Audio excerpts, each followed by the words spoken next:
So now what we want to do is analyze what happens in this scenario when we add a per unit sales tax. So much like we saw in chapter 2, in this scenario, we're going to look at the producer side impact. And the first thing we need to analyze is whether or not this is a change in variable costs or fixed costs. And the way to do that is to think about it like this. If I produce more units, do I owe more money to Uncle Sam? And the answer is yes. And in fact, how much I owe to Uncle Sam depends directly on how many units I sell. So in this scenario, let's do an analysis where the tax, the per unit tax, is equal to $2, but we could really fill in generically any sales tax amount. So this is the amount that producers have to pay. And so what we do is go back to our total cost function and realize that when this happens, we're essentially adding to the variable cost side of the equation the tax times the quantity. And in this case, the tax is actually 2, so 2 times Q is what we're adding. And so if we go down the line, we realize, first of all, a change in total costs or total revenue at each unit produced is not changed because we're just going to hold prices constant in this scenario. And so these remain the same going down the line. In reality, we realize that producers will receive less and consumers will pay more. Hold that effect constant and look at what happens to total costs and marginal costs. So in this scenario, what we see is that total cost increases, not just by any old amount, these are our original total cost numbers, but it increases by the check I have to write at each level of production to the government as a result of the $2 tax. So if I sell 1 unit, I owe Uncle Sam $2. If I sell 2 units, I owe Uncle Sam $4. And so really, I start to see a pattern that I'm increasing total cost by 2 times Q right straight down the line, and I'm really changing the shape of that total cost function as a result. So it's not shifting in this parallel manner like we see with changes in fixed costs, but it's really changing the entire slope of the total cost function at every unit produced. And so in this scenario, I see total costs for the first unit produced goes to $4, for the second unit produced goes to $7, third unit produced goes to $12, and fourth unit produced goes to $19, fifth unit produced goes to $28.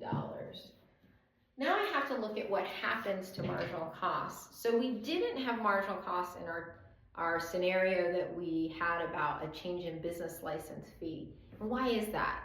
Well, hopefully you're seeing because changes in fixed costs don't change marginal costs. So that remained constant throughout our analysis. If marginal costs had changed, we would have had an impact on quantity.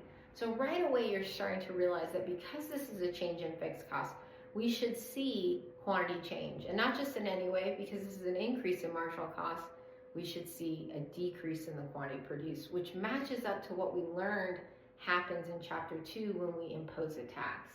And so in this scenario, we have a change in marginal costs, not by any old amount, but on the margin, how much does it cost me to produce 1 unit and sell it in the marketplace? And the answer is, well, it used to cost me $1, and now I also have to pay that $2 sales tax, so it costs me another $2. It increases by the amount of the sales tax.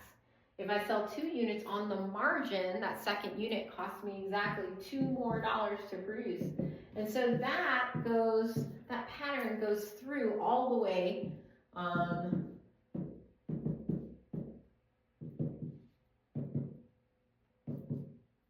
down the line. So marginal cost is going to shift in this parallel manner by exactly the amount of the $2 tax. And so finally, we have to calculate profit. And so for profit, I just do what I've always done. I take total revenue minus total cost. And we've got, what is this? 12 minus 7, 18 minus, 12 minus 5.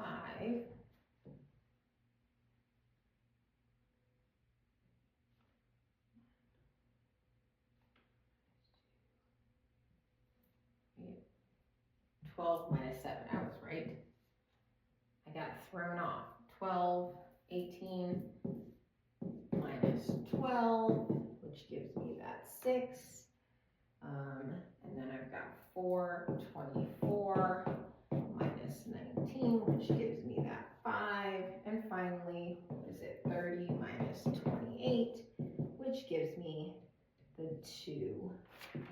So where is profit maximized? Well, it used to be maximized at 4 units produced. Now it's maximized, looks like the highest profit level happens at 3 units produced. So this matches our intuition that says as we introduce per unit taxes or increases in variable costs, then we're going to see a decrease in the quantity traded in the marketplace.